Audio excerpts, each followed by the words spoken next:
I never expected my own family to steal my spotlight, yet there I was, standing in the dining room doorway, my portfolio slipping from my fingers and scattering economic reports across my mother's polished hardwood floor.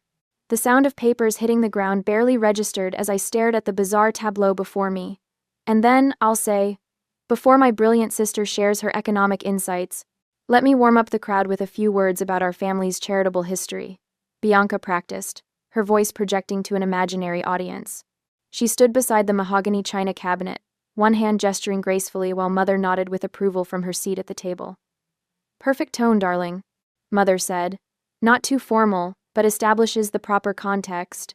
They'd been so engrossed in their rehearsal, they hadn't noticed me arrive early for our celebratory dinner. The dinner supposedly planned to honor my invitation as keynote speaker at next month's International Aid Foundation Gala. Mother spotted me first. Her smile faltered for just a second before brightening with practiced warmth. "Odette, you're early." Bianca turned, her expression shifting from surprise to something resembling pity. "Oh, don't look so shocked, you'll freeze up there without help." My chest tightened as a memory surfaced with painful clarity. I was 12, sitting at the piano during the Christmas recital, fingers poised over the keys for my solo. Then suddenly Bianca appeared beside me, nervously clutching her violin. "Honey, Bianca will join you," Mom had announced to the audience. They always perform better together. I'd spent weeks perfecting that piece alone. Bianca has the charm, Odette has the brains, they need each other, Dad would say whenever I achieved something academically. Meanwhile, Bianca's social popularity always earned standalone praise. My scholarship announcement dinner became about Bianca's new role in the student council. My graduate school acceptance was overshadowed by Bianca's engagement party. I knelt to gather my scattered papers, my fingers trembling as I collected economic projections I'd spent months researching. The familiar knot of disappointment twisted in my stomach, but something else stirred beneath it, something hot and unfamiliar. "This is my invitation," I said, my voice steadier than I expected. "The organizers specifically asked for me alone." Mother's smile tightened. She exchanged a quick glance with Bianca before standing to help set the table. "Don't be selfish, dear. Bianca can help warm up the crowd." "It's not about being selfish." I stacked my papers, noticing with satisfaction that my hands had stopped shaking. "It's about respecting that I was chosen for my expertise." "But you get so nervous during presentations," Bianca said, reaching for a wine glass. "Remember that economics conference last year? You practically whispered your findings." I straightened to my full height, clutching my portfolio against my chest like armor. "I've been working with a speaking coach. I don't need an introduction." The front door opened and closed. Dad appeared in the doorway, briefcase in one hand, bottle of champagne in the other. "Sorry I'm late. Traffic was brutal. Is everyone ready to celebrate our keynote speaker?" "We're discussing the presentation format," Mother said carefully. "Bianca has offered to introduce Odette at the gala." "Excellent idea." Dad set down his briefcase and moved to the bar cart. "It's just a short introduction, Odette. Takes the pressure off." I watched them, the three of them standing together on one side of the room, me alone on the other. The realization hit me like a physical blow. If I refused their help, I risked fracturing family peace. If I accepted it, I surrendered yet another achievement to their narrative, that I couldn't succeed without Bianca's social polish. My throat tightened as the truth crystallized. They had never truly seen me, only their perception of my inadequacies. Not my research that had attracted international attention. Not my ability to explain complex economic principles that had earned me this invitation.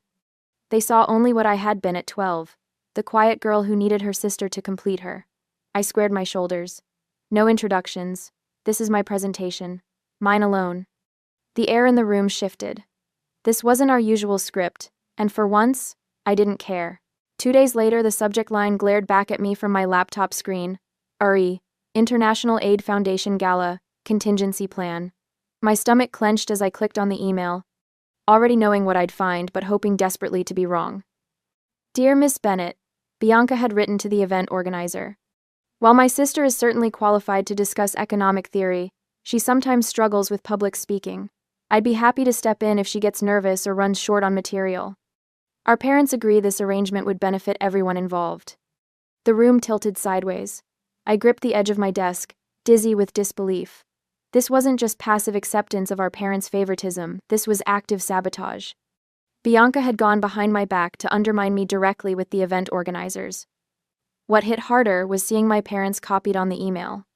Their enthusiastic response sat just below. "Eleanor, we think this is an excellent suggestion. Odette has brilliant ideas but has always benefited from Bianca's social polish. We're so proud of both our girls working together." My hands trembled as I scrolled through my inbox, searching for other instances. There they were, a trail of digital betrayal, stretching back months. An email to the Economic Policy Institute, where I'd been invited to speak. "I understand. My sister will be presenting research findings. I'd like to discuss how I might contribute." Another to my University Alumni Association regarding a distinguished graduate panel. Each time, Bianca had positioned herself as my necessary complement. "Aunt Margaret is coming tomorrow." Mother chirped over the phone that evening. "She's attending the gala and wanted to have lunch with us beforehand." The following day, I arrived at my parents' house to find everyone already seated around the dining table. Not surprisingly, my father and mother occupied the head positions, with Bianca placed prominently beside them. I slid into the only remaining chair at the far end, feeling the physical distance mirror my emotional isolation. "I've been looking forward to seeing you present at the gala," Aunt Margaret said, smiling warmly at me across the table. Before I could respond, Bianca set down her water glass with a delicate clink. "I've got the most gorgeous dress being made for our big night. Midnight blue silk, it'll photograph beautifully for the foundation's website." "Our big night?" I repeated, my voice surprisingly steady. Mother patted Bianca's hand. "I've already told the Hendersons and the Blackwells that Bianca will be introducing you. They're so looking forward to seeing both Marshall girls on stage." "I never agreed to that," I said, gripping my napkin under the table. Father cleared his throat.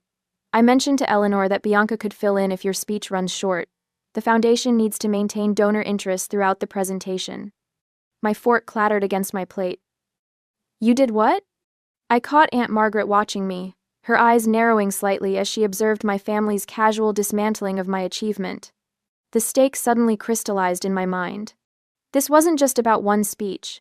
The International Aid Foundation Gala would be attended by economic leaders from across the globe, people whose connections could significantly advance my career. If I allowed my family to diminish my role yet again, I wouldn't just lose this opportunity, I'd reinforce the narrative that had defined me since childhood. Odette the supporter, never the star. Despite years of professional success, my published research, my position at the think tank, the very expertise that had prompted this invitation, I felt doubt creeping in. Maybe I would freeze on stage. Maybe my presentation was too dry, too academic.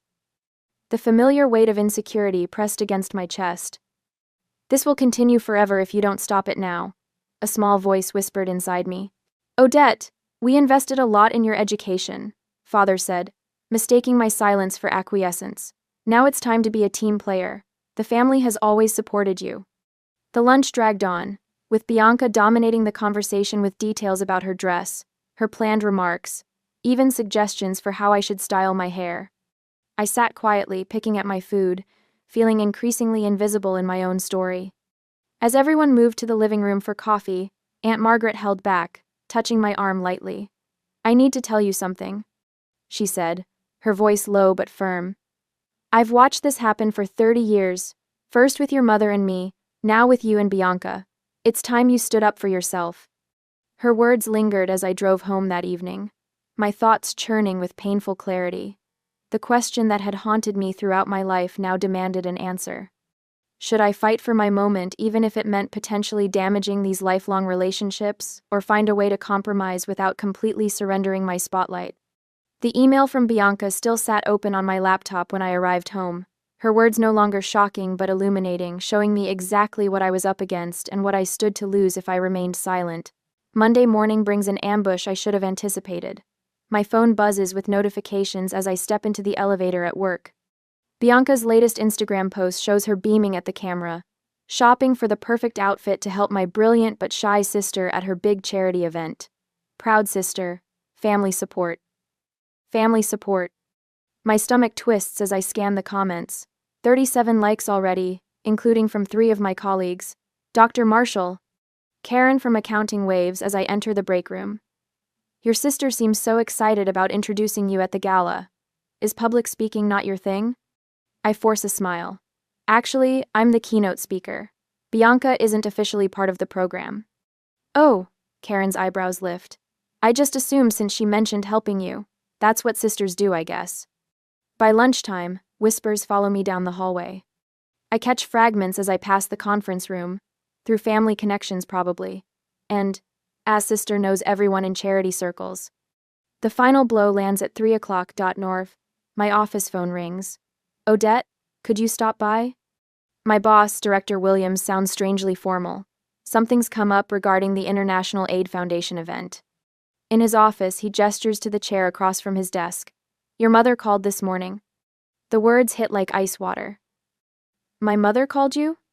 She mentioned your sister might be available to represent the family at future events. He studies my face. I wasn't aware this was a family affair. The invitation specifically requested you for your economic expertise. It's not a family affair, I say, heat climbing my neck. My research on sustainable development funding is why they invited me. My family has their own interpretation. That evening, I find my apartment door unlocked. Bianca's perfume lingers in the air. Just dropping off some outfit options. She calls from my bedroom. You left the spare key in the same hiding spot since college. I follow her voice to find my presentation materials spread across my bed. The carefully organized stack of notes and graphs now reshuffled into a different order. I looked through your presentation.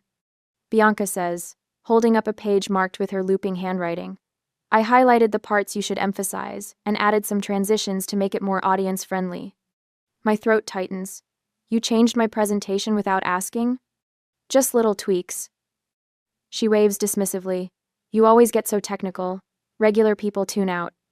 After she leaves, I spend hours reconstructing my original organization, second-guessing every section. Did this chart come before or after the funding projection? Was this statistic meant for the introduction or the conclusion? That night, sleep evades me. I stare at my ceiling, Bianca's voice echoing. You'll freeze up without help. What if she's right? What if I do freeze? What if my research isn't enough without her social polish? The pattern continues for days. I practice my speech during lunch breaks in empty conference rooms, my voice bouncing off blank walls. Economic sustainability requires structural reform, I repeat, trying to sound authoritative. But doubt creeps in with every rehearsal. I hear my father's voice. Bianca has the charm, Odette has the brains. 20 years of conditioning doesn't dissolve overnight. What if I need her help? What if I've always needed it? Thursday brings an unexpected respite. My phone rings with an unfamiliar number. Dr. Marshall? This is Eleanor Bennett from the International Aid Foundation. I brace myself for cancellation. Yes, hello. I'm confirming final details for next week. She says, I want to reiterate how thrilled we are to have you. Your economic research on sustainable development is exactly what our donors need to hear. We're so fortunate to have you as our keynote. Her words wash over me like cool water on a burn. I insist they change the rules so that only authorized personnel can step up on the stage. She notes it and tells me to wait for the official email as an approval. 3 days before the gala, I arrive at my parents' house for Sunday dinner. Bianca stands in the living room, modeling a stunning emerald gown. Perfect for the stage lights? Mother says, adjusting the neckline. We've arranged for you both to arrive together. Bianca will handle the red carpet photos. Something inside me shifts. Not the familiar knot of resignation, but something harder, steadier. No. The word emerges clearly, surprising even me. Mother's hands freeze on Bianca's dress. Excuse me? This is my professional achievement, not a family talent show. I remain seated, but my voice carries unexpected authority. Father sets down his newspaper. You've always been a team, why change now? Because I'm not a supporting character in my own life anymore. I stand, suddenly aware of my full height. I've earned this invitation through years of research and expertise. Not charm. Not connections. My work. The silence that follows feels like the first honest moment we've shared in years. Later that evening, my phone chimes with a text from Aunt Margaret. I'd be honored to accompany you to the gala. Just us. Minutes later, an email arrives from Eleanor Bennett. We've noted your request. Only authorized speakers will have stage access. The contrast between these responses and my family's stunned silence speaks volumes. My supporters respect boundaries. My family pretends they don't exist. The next morning, I practice my speech again. But something has changed. My voice no longer wavers when I begin. I no longer start with, "I'm sorry to take your time," before making important points. I prepare a backup copy of my presentation and store it securely at my office. Eleanor sends a confirmation email with unexpected news. Speakers will receive special green wristbands limiting stage access. The evening of the gala arrives on Wednesday next week. I remove my carefully selected dress from its garment bag and freeze. There, along the seam, is a small tear, precise and deliberate, right where it would be most visible under stage lights. However, I have a backup plan. I slide the soft fabric of my backup dress over my shoulders, grateful for my foresight. The garment lacks the intricate beading of my original choice, but its clean lines and understated elegance speak of competence. Exactly what I need tonight. Better than expected, I murmur to my reflection, smoothing the burgundy material over my hips. The color deepens my complexion, making me appear more vibrant than I feel. My phone buzzes with another text from Mother. "Where are you? We're leaving in 10 minutes. I leave it unanswered, a small rebellion that makes my heart race. Instead, I call the car service I arranged yesterday. "Your driver is 5 minutes away, Dr. Marshall," the dispatcher confirms. 20 minutes later, I stand before the International Aid Foundation building, its glass facade reflecting the setting sun. Taking a deep breath, I walk through the entrance alone, my portfolio clutched to my chest like a shield. "Dr. Marshall." Eleanor hurries across the marble floor, her practical heels clicking a steady rhythm. "You're wonderfully early. Let me show you the stage setup." The auditorium stretches before us, rows of empty chairs awaiting the evening's guests. Eleanor guides me to the podium, explaining the microphone settings and lighting cues. I practice standing tall behind it, feeling its solid weight beneath my palms. "The sponsors will be seated here." She points to the front row. "And this," she hands me a green wristband, "gives you exclusive access to the preparation area and stage." Back in the green room, I review my notes one final time, highlighting key impact statements. When Eleanor returns with two distinguished-looking gentlemen, I rise to greet them. "Dr. Marshall, may I introduce Ambassador Chen and Dr. Abernathy? They've been particularly interested in your research on sustainable development." I extend my hand, surprised by the steadiness of my voice. "I'm honored you could join us tonight." 30 minutes into the pre-event reception, a commotion near the stage entrance catches my attention. Bianca stands at the security checkpoint, her voice carrying across the room. "This must be a mistake. I'm part of the presentation," she insists, trying to step past the security guard. Her blue dress, clearly chosen to complement what would have been my original outfit, sparkles under the venue lights. The guard remains unmoved. "I'm sorry, ma'am. Green wristbands only beyond this point." "But I'm the speaker's sister." Bianca's voice rises. "I'm introducing her." "That's not on our program, ma'am." Several donors turn to watch the exchange, their expressions shifting from curiosity to discomfort as Bianca's protests grow louder. Mother and father hover nearby, father making placating gestures that Bianca ignores. From across the room, I notice my boss, Dr. Wellington, observing the scene with raised eyebrows before catching my eye with a questioning look. I give a small shrug and turn away, heat crawling up my neck.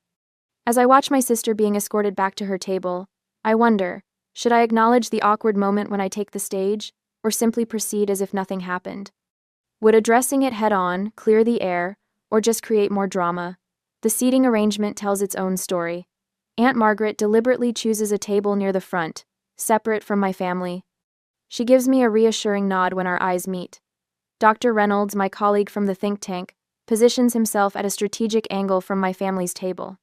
He catches my eye and taps his watch, our pre-arranged signal that he'll create a distraction if needed. When the lights dim to signal the program's start, Eleanor appears at my elbow. "Ready?" she asks, offering her arm as if escorting royalty. The gesture, so simple yet so profound in its respect, nearly undoes me. For perhaps the first time in my life, someone is supporting my moment rather than trying to redirect it. "More than ready," I reply, standing taller. We move toward the stage, Eleanor's presence creating a buffer between me and any potential interruptions. As we pass the family table, Dr. Reynolds engages my father in conversation, effectively blocking any attempt to intercept us. From my vantage point, near the steps to the stage, I can see Mother's fixed smile beginning to crack around the edges. Her fingers tap an anxious rhythm on the tablecloth as she realizes she can't intervene. Beside her, Bianca shifts in her seat, uncomfortable under the curious glances from nearby attendees who witnessed her earlier scene. A few whispered comments reach my ears. Wasn't she the one security had to? The master of ceremonies approaches the podium, tapping the microphone twice. Good evening, distinguished guests. Thank you for your support of the International Aid Foundation's important work. He pauses, scanning the audience. It is my great pleasure to introduce our keynote speaker this evening, the renowned economist, Dr. Odette Marshall. Eleanor squeezes my arm gently before releasing me. I mount the steps alone, my heart pounding but my steps steady. For once, no one walks ahead of me, no one waits to share my spotlight. I am, finally, stepping into my own light. I approach the podium with measured steps, my heels clicking against the polished stage floor. The spotlight feels warm on my face, surprisingly comforting rather than intimidating. From the corner of my eye, I catch movement Bianca rising from her seat, smoothing her emerald dress as she moves toward the stage steps. There must be some confusion. Father calls out, waving frantically at the MC. The gesture reminds me of how he'd flag down waiters when his steak wasn't cooked to his liking. Mother leans toward the couple seated beside her, her voice carrying just far enough. Both daughters are presenting tonight. Family tradition, you know. Bianca flashes that practiced smile, the one that appears on Christmas cards and family portraits a touch too bright, straining at the edges. Father stands now, gesturing with increased urgency, his program clutched in his fist like a baton. The security guide, a woman with silver-streaked hair and a clipboard, marked with green wristband protocols, steps smoothly into Bianca's path. I'm sorry, ma'am. Only authorized presenters beyond this point. Her voice carries a gentle firmness that brooks no argument. I take my place behind the podium, adjusting the microphone with steady hands. The notes I've prepared rest before me, but I barely glance at them. Months of research, years of expertise, and a lifetime of waiting for this moment converge as I look out at the expectant faces. Good evening. I begin, my voice clear and controlled. I'm Dr. Odette Marshall, and tonight I'll be sharing research on sustainable economic development in rural communities. The words flow with unexpected ease. I present complex data with clarity, walking the audience through economic principles without apology or hesitation. On the projector behind me, graphs and charts, all my own work, illustrate patterns that took months to identify.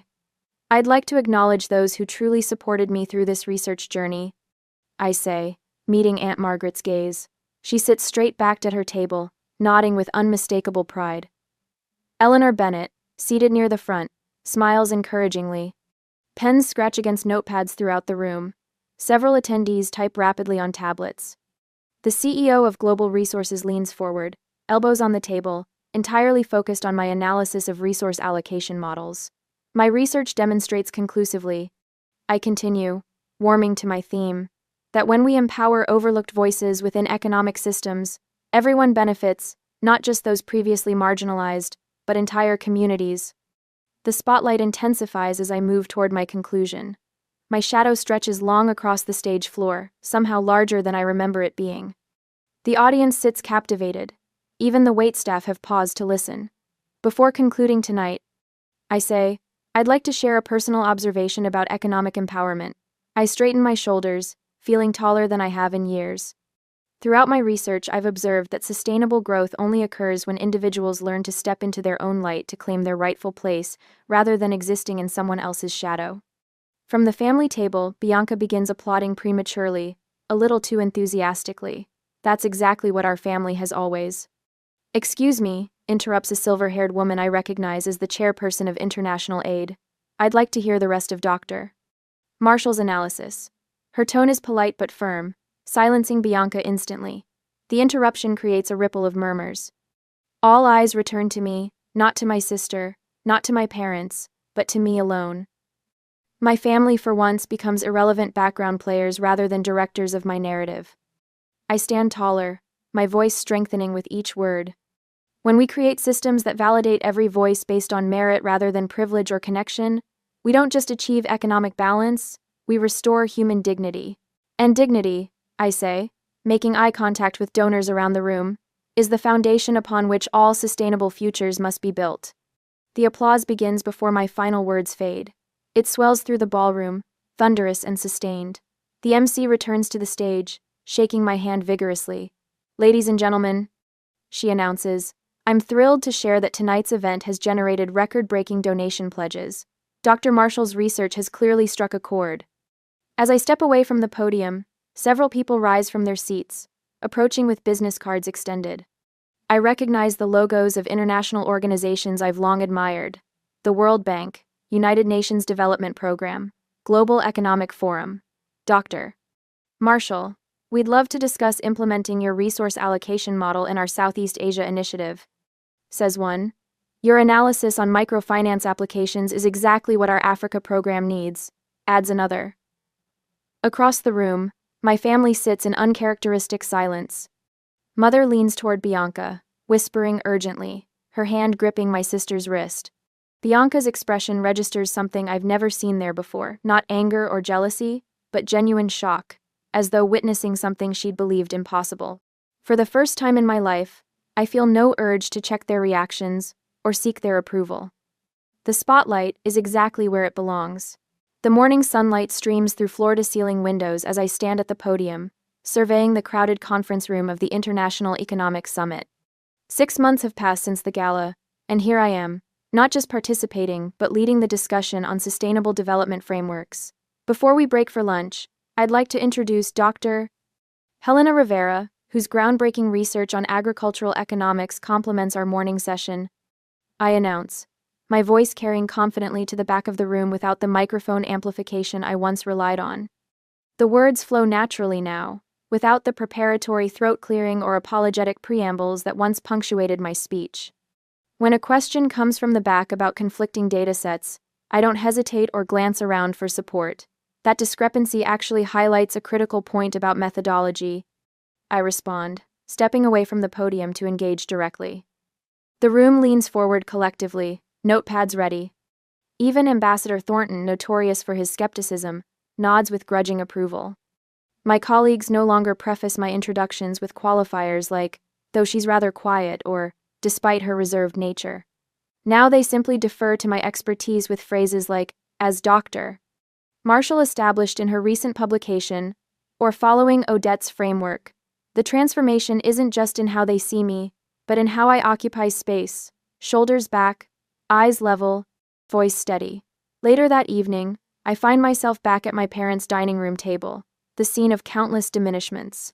The setting is eerily similar to that night 6 months ago: mother's polished silverware, father's crystal glasses, Bianca seated in her usual place of prominence. "So this conference in Stockholm," father begins, cutting into his steak.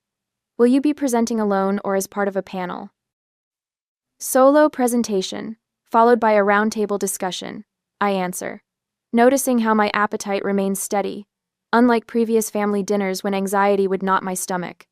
Bianca's fork pauses halfway to her mouth. "You know, I've been reading about effective presentation techniques. I could help you prepare some audience engagement strategies." "Thank you, but I've got this covered," I say calmly, taking a sip of water. The words hang in the air between us. My parents exchange glances but say nothing. The silence feels different from the tense disapproval of the past. There's something like respect in their restraint, however reluctant. The following weekend brings a small gathering at Aunt Margaret's garden apartment. Eleanor Bennett has brought champagne, and Dr. Reynolds arrives with an elaborate charcuterie board. The conversation flows easily, untainted by competition or undermining. "To finding your voice," Aunt Margaret announces, raising her glass as sunset paints the room golden, "and those who actually listen." End quote. She presents me with a small package. Inside is a framed photograph of me at the gala podium, captured in profile as I gesture to explain a complex concept.